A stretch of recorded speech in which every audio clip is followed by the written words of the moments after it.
Senator, dagdag ko pa dun sa Sagip Sakalo. Primarily yung lumalabas yung mga government agencies na magpo-purchase. Yes. Ano naman ang role ng private sector? Good question. That's another thing I want to amend sa law. Okay. This time, private sector contributes about 85% or 80% sa GDP. Okay. Private sector. 20% lang ang gobyerno. So, kailangan natin ng kapital sa agri. Ang gusto natin gawin, originally yung Sagip Sakalo, merong component yan ng private sector incentives. For every peso you donate to a farm enterprise or entity accredited, you can deduct 1 peso 50 from your corporate income tax. In other words, lahat ng mga nasa food business, for example, Yeah. o sige, do-donate namin yung isang greenhouse para dun sa onion growers. Okay. Diba? Jollibee. O, magkano yan? 1 million. Diba? Kasi gusto namin ma-insure yung supply namin. Susuportahan namin. O, next year, pwede mong i-deduct yung 1.5 million sa corporate income tax. Maganda, sir. So, this is what Thailand. Of course, kailangan yan may tamang criteria para hindi abusuhin. Diba? Dahil pagka kumikita na yung farm, enterprise, wala nang tax break, di ba? Pagka maganda na, or bawasan na, reduce it. Okay. Otherwise, donate, di ba? Bawas. So, it's really just taking out the tax collection and putting it directly sa farm. Diba? Without having to be absorbed by a bureaucracy that will today daw 1.3 trillion ata ang napupunta sa corruption eh. Noong panahon ko 2021, ang sabi ng COA 700 billion a year eh. Ngayon mga over a trillion eh. So yun, di ba? Eh, ba't mo pa ipapasok sa gobyerno yung tax? Bigay mo na Diretso na. No. Whether there's corruption or not, at least it's support for... So that was already in the bill. Okay. Gusto mo bang matuto ng agribusiness, crops, livestock and poultry, aquaculture, at ma-inspire sa mga success stories? Agribusiness, how it works. As a YouTube channel, Agribusiness features entrepreneurs, farmers, organizations, OFWs, investors. However, beyond our usual content and official endorsements, Agribusiness does not engage in other business dealings with them. While our viewers and featured individuals and entities may choose to pursue business deals with each other on their own, we encourage them to be cautious in doing so.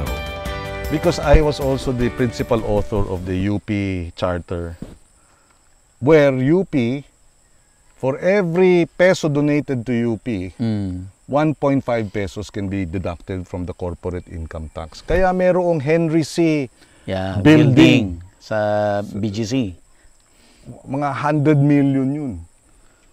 Dinonate ng pero ang kapalit 150 million sa tax Nila. Oh, di 50 million. 50 million na save nila. Di ba? So, ako yung nung batas na yun eh. So sabi ko, gawin natin sa farm enterprise. But some of the senators didn't agree with it. Bakit, sir? Yun na nga, tax, we need the money, it has to be ganyan, we should rationalize tax incentives, etc. But we'll fight for it again. Giving the chance, ipupush mo ulit. Yes. Kailangan. Kasi mabilis eh. Tsaka, it solves yung challenges sa supply chain. Yeah. Diba? Your biggest buyers in the food and beverage industry should, diba, be the first one interested in securing their supply and quality at that. Yeah. So, parang lalabas lahat yan, Senator, contract growing. Contract growing. Dapat talaga ganoon, market driven. Okay. 'Di ba? Hindi yung lahat tayo magtanim ng pakbet variety, lahat tayo magtanim ng kalabasa, lahat. Tapos glut. Pero Senator, ang challenge ngayon din sa mga ibang corporation, companies na gustong kumuha ng produce directly to the farmers, ang problem pa rin lagi yung kasi company. Yeah. Hahanapin niya kagad yung mga requirements. That's right. Na kailangan may resibo ka, blah, blah, blah. Syempre yung farmer wala nang ganon. So ang ending, hindi natutuloy. Yes. Hindi, instead na bibili, kasi na-realize din ni company, makakatipid siya kung direkta siya sa farmer. So may attempt na maghanap ng farmer, nag-negotiate. Actually, may mga ganon po akong yung title nung sa GIPSACA Act is really Farm Enterprise and Entrepreneurship Development Program of the DA. So really, ang direction is from subsistence farming to farm enterprise. Kailangan. So eventually magkakaresibo. I mean, as you level up, di ba? Right now kasi talagang dapan-dapa eh. So kailangan muna nating yung mga ganong interventions na para lang. But eventually, you really have to professionalize. Yeah. But that's also part of capacity building and training and organizing. Pero wala bang chances na yung corporation ang kasi primarily kaya sila naghahanap ng resibo para din sa taxes nila eh. Yes. So wala bang way na hindi nila i-require itong mga to para lang makabili sila directly doon sa mga farmers? Yun ang kailangan pag-aralan. No? But I think ultimately, pagka-co-op kasi, yun may mga resibo yun eh. Required na yan eh. So, sana yung ating private sector, at least at this point, tulad nung ginawa ng Jollibee, and you know, kausap ko si Tony. Okay. Sabi niya, in the beginning, ang hirap. Mahirap. Hirap kami. But now, I'm so happy, we are happy with the quality. Kasi pag farmer, yung mukha niya yung, di ba, yung ano niya, pride nila na maganda yung crop sila. Oo. Di ba? Ano nila yun eh. Pangalan nila yung nakataya, yung mukha nilang, hindi sila kasi nga, yung trader, wala namang pakialam doon sa quality. Exactly. Dahil kahit nakalahati doon sa reject, dahil binarat na niya nung una, kumikita pa rin siya. Yun nga yung kwento ko rito eh. Papunta ako rito. So, 10 years ago.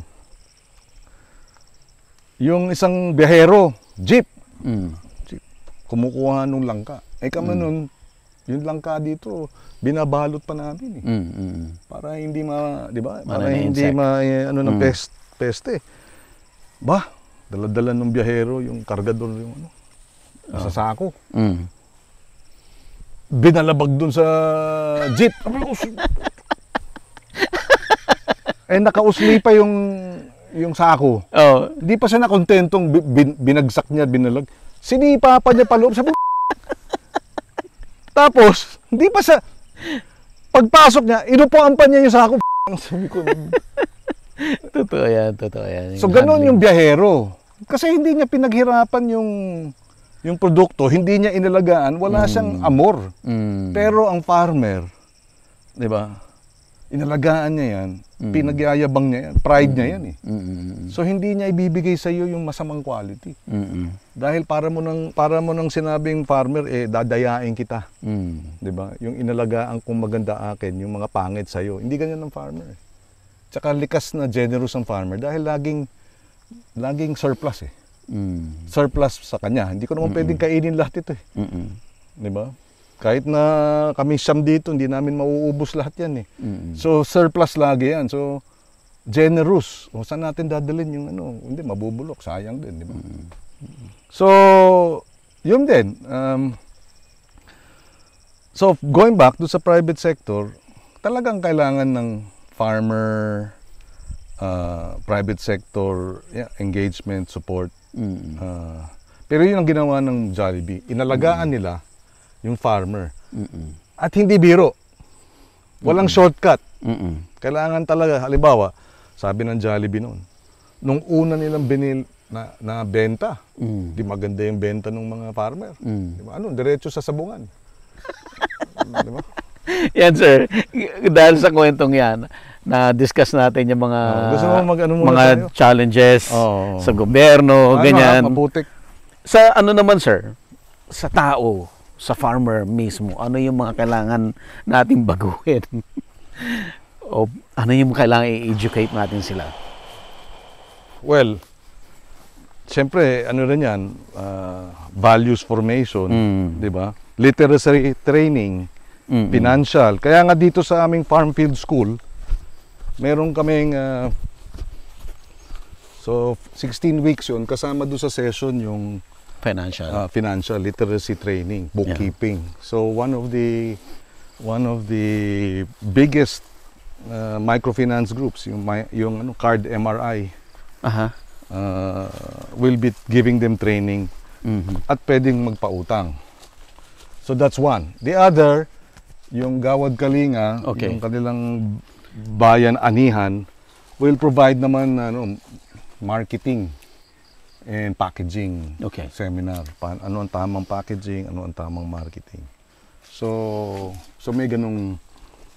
So sa farmer, yun na nga, maraming challenges sa farmer. Number one, yun na nga, nakatutok siya sa pagtatanim.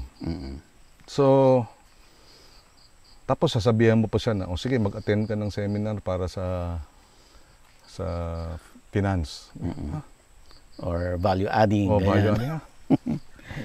Wala na akong oras para sa pagtatanim. That's why, napakahalaga ng extension service. Extension is really going to the farms. And that's why we're doing it here.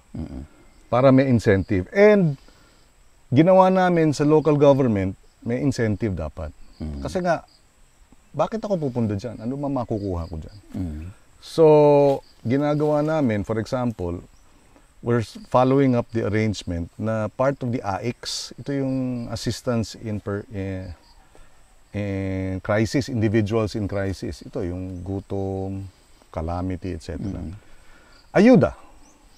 So, sabi ko kay Mayor, Randy, imbis na disperse yung ayuda kahit kanino, bigay natin dun sa mga nagsisikap na mag-attend, present, di ba, nag-organize, para may incentive na sumama. Kasi always, what's in it for me? Ganun naman, wala namang tayong dahil ang oras ng farmer dapat nakatutok sa pagtatanim. Ba't ako aalis dyan? Kailangan ma-incentivize. And part of the incentivization, yung risk. Kailangan mo magkaroon ng incentive para magre-risk siya to do multi-cropping.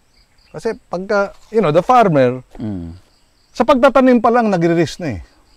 Tapos papasok ka, sasabihin mo, lilecturean mo na. Dapat mag-multi-crop ka. Ito naman ang gamitin mo, wag lang yan. Kasi kung yan at yan, sabihin niya, hindi ko alam yan eh. Tsaka, malay ko ba kung, di ba, baka mamaya mapeste rin ako dyan. Ito nga, in other words, risk-averse ang ating farmer. Ayaw na niyang tumaya pa ng dagdag. Dahil tumataya na siya. Bawat tanim niya, taya eh. Hindi niya alam kung babagyuhin siya, tatamaan ng peste. Hindi niya alam eh. Pero tumataya siya. Ngayon, kung gusto mo siyang tumaya pa ng dagdag, ano yung incentive? Pagka nalaman niyang, okay, tataya ako, pero merong sagot nila yung pataba, sagot nila yung punla, sagot nila yung patubig. Okay. So, you have to incentivize if you want to build, diba, increase productivity of your farmer. So that he's willing to embrace new technologies, embrace new methodology. Otherwise, I'll just stay where I am. Diba? Bakit? Ang rice, once a year. Kung 30 years, 25 years na siyang farmer, di 25 times yan ang ginawa niya. Yan lang ang alam niya. O, ba't siya lilipat? Ba't pa siya pagagawa ng iba? Ha? Magmumulti-crop ako sa halip na palay? Paano? Saan? Kailan ko umpisahan yan? Sa palay pa lang tinatamaan na ako ng bagyo Diba? Lugi na ako Baon na ako sa utang. Tapos sasabihin mo, multi-cropping. Okay, pero pwede yun, pero supportahan mo. Senator, sa Thailand po,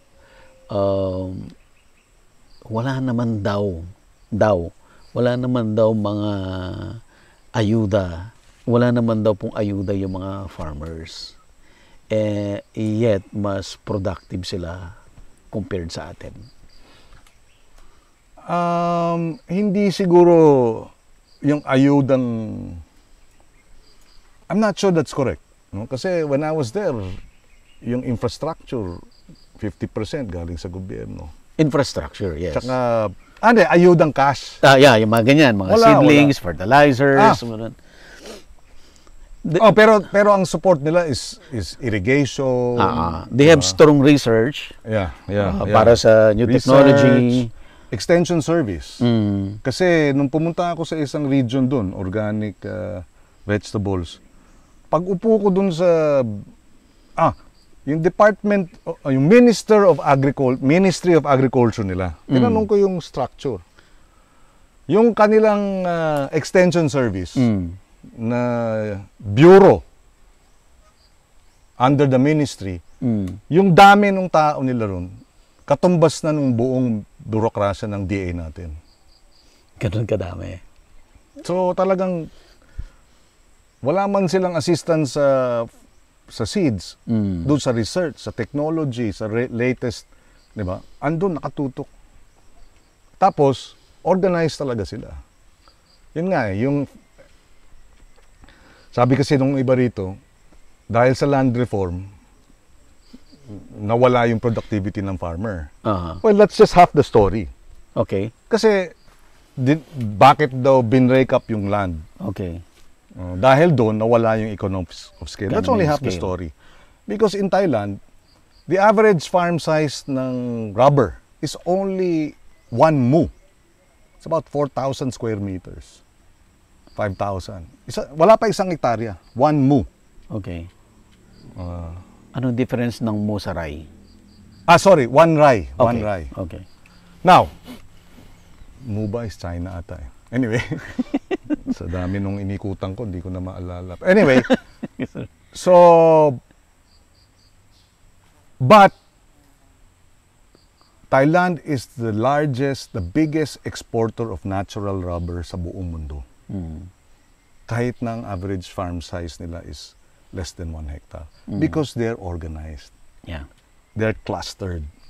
And government is able to provide the support for infrastructure, in Taiwan, yung kanilang 50% ng kanilang infrastructure, yung mga greenhouse, etc., bigay ng gobyerno yan. So meron, of course, kasi sa WTO, bawal yung mga subsidy. So they cloak it in different terms. Okay. Because bawal ang state subsidy kasi competition dapat, etc. So, but meron. Okay. Tsaka, sa Thailand, sa Taiwan, yung premiums ng insurance, bayad ng gobyerno. Yung insurance premiums. Yung bulto, babayaran ng farmer organization, tsaka yung members nila, pero yung premiums, may subsidy rin. Pero ang kanilang crop insurance, 3. Ang insurance nila sa 3.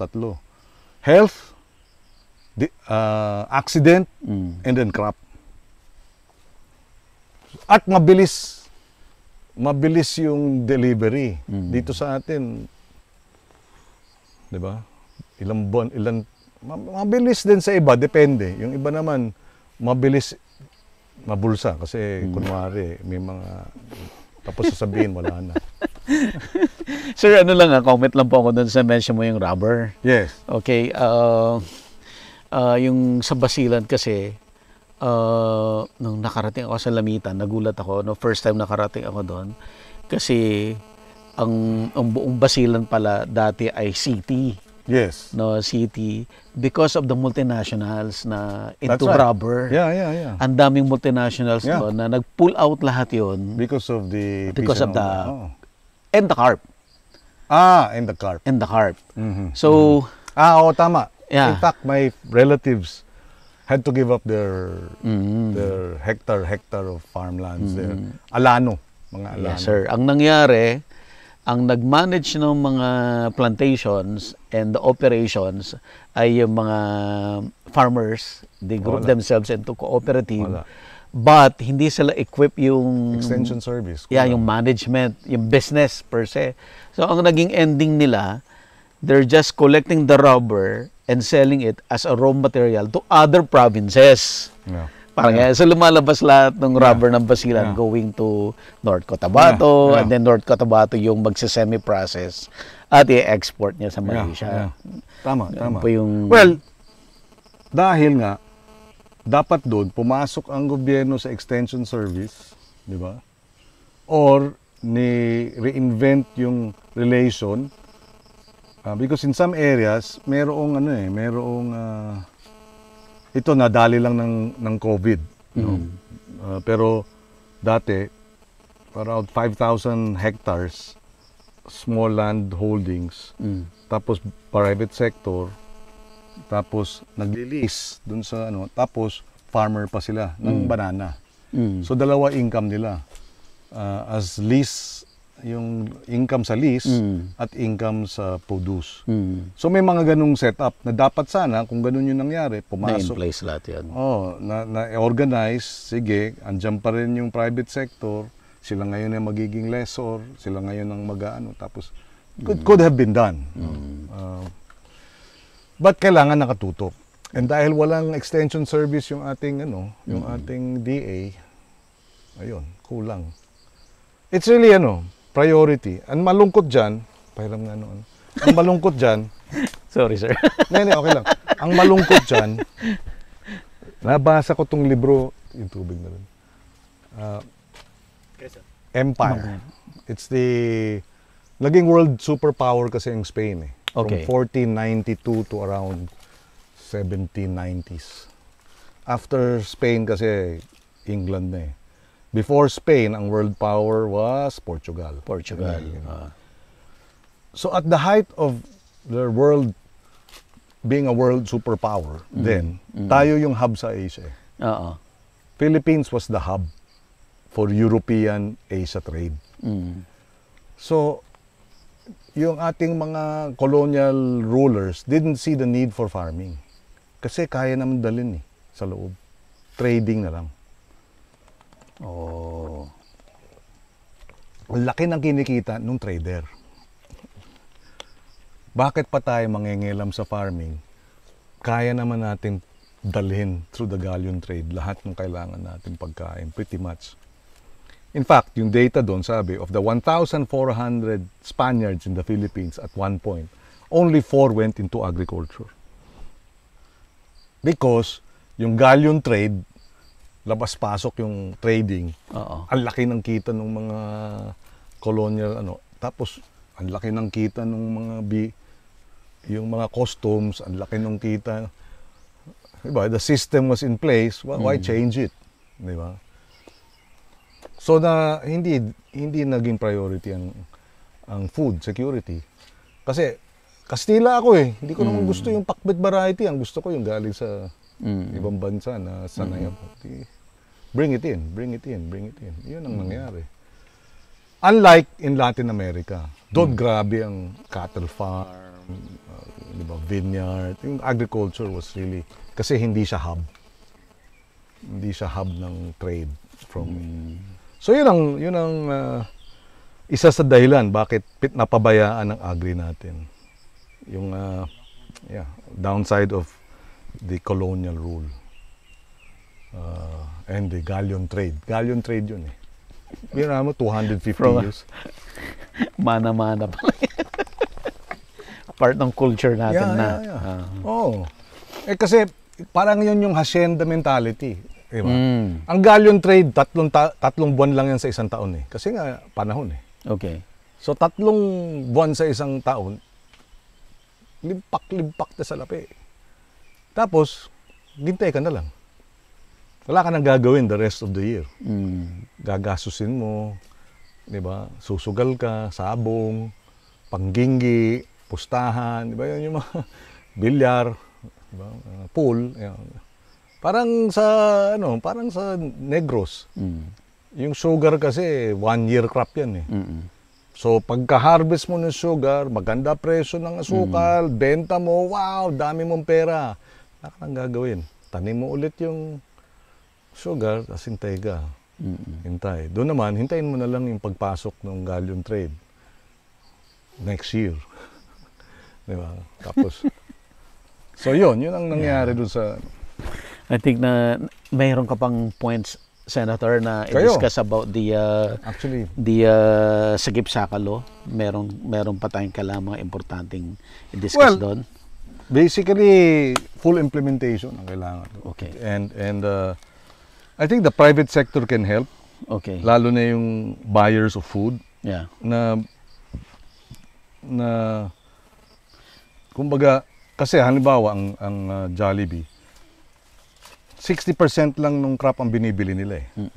Bakit 60% lang, sir? Kasi may pole vaulting mindset yung mga farmer. Pagka cost plus lang dito, biglang maganda presyo sa merkado, iiwanan nila yung kontrata nila, tapos bibenta lahat. Benta nila lahat doon. Diba? So now, pole vaulting ang tawag doon. So, ang pwedeng gawin ng Jollibee, sige, 60% lang ang bibili namin sa inyo, tulungan namin kayo na yung 40% bibili ng gobyerno sa tamang presyo. Because farming is also about diversifying your markets. Sa amin, we have a market in retail, Okay. Yung mga villages. May market kami wholesale sa healthy options. Tapos may market din kami sa Sarisuki. So, diversified. Kasi nga, you spread the risk. So, sana, yung private sector can encourage yung mga meron ng tie-up sa mga farms. Kasi yung iba, corporate social responsibility. Nestle. Nestle also has a corporate, hindi pala CSR ang Nestle. It's really incorporated in their business model. Yung Jollibee kasi CSR. Iba yung negosyo namin, iba yung CSR. Pero Nestle hindi. Negosyo nila talaga. Incorporated yung partnerships with coffee growers, coffee farmers. So kanya-kanya, iba-ibang template yun. So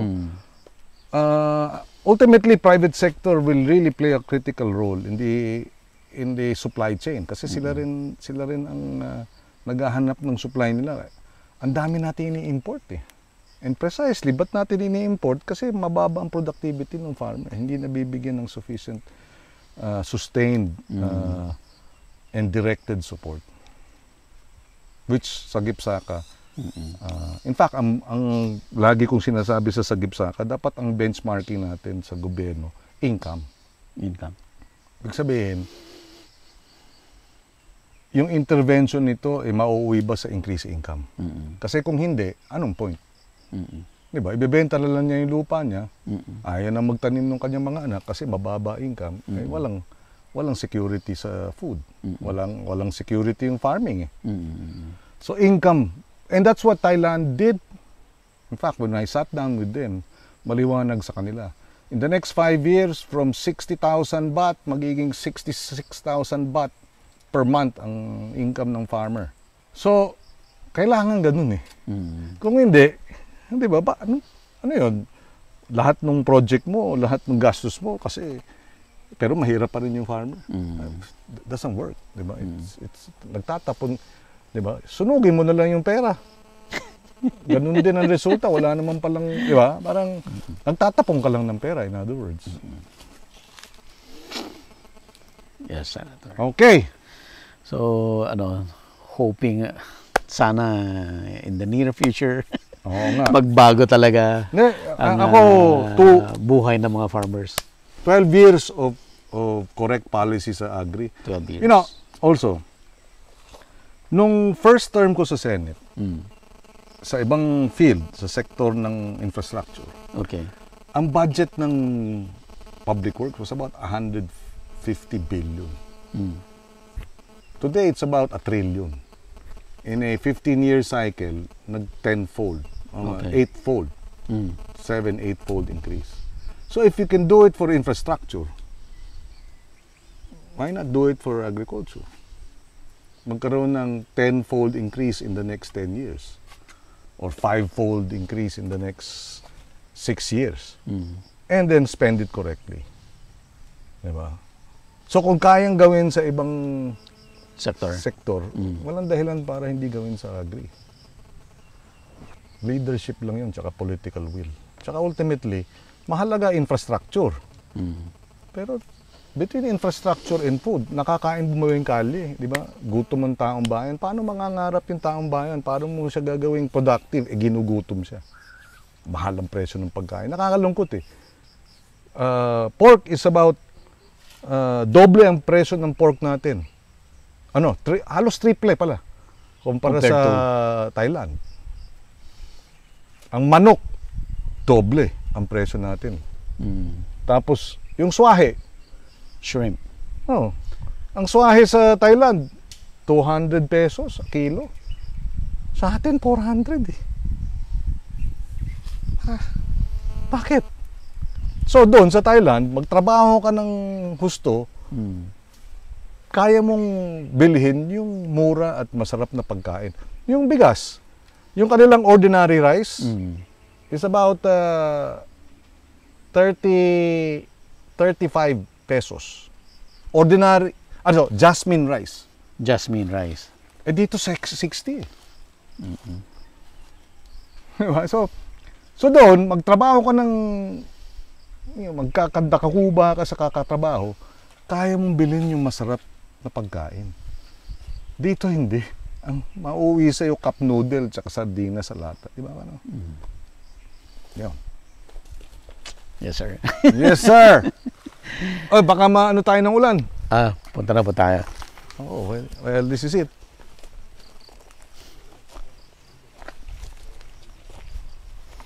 So, kumusta naman yung mo, sir, yung life mo as a farmer na wala ka sa politics? Well, siya? Siyempre, sabi nila, pag ayaw mo daw magkaroon ng Alzheimer, you do something new. Kasi napapaisip ka ng iba, di ba? Your mind becomes challenged to... Tuwing kailan ka na dito, Senator, sa farm? I try to be here every week. Every week? Yeah. Para alam nilang mayroong accountability. Okay, we do this next week. Diba, updates. So I bought this property in 2011 for 3 reasons. The source of water. Okay. The climate. Madulas lang. Kasi malamig dito. It reaches mga 19, 18 dito pag sa gabi. February. Feb. And the view of Mount Batulao. Ang problema, yung National Grid Corporation, nagtayo dyan. Meron pang dispute dun sa right of way linya dito eh. Pero eventually, lalagyan niya ng linya. Kawad. So yung view, napakaganda. Tinamaan ng kawad. Yun lang. Ayan ayun grabe. Hanggang tapos doon. Ayan lahat. So that will be marred.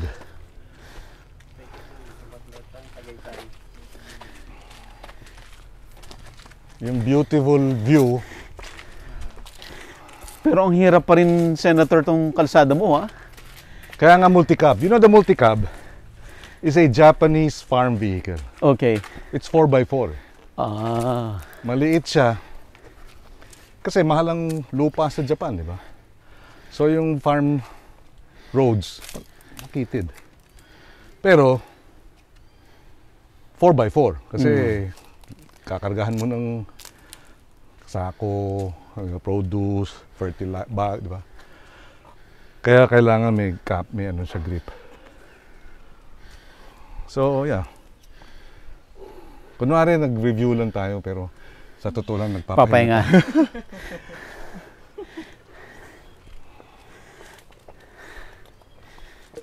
Ang dami pang kailangan pwedeng gawin dito eh. Meron tayong buko juice.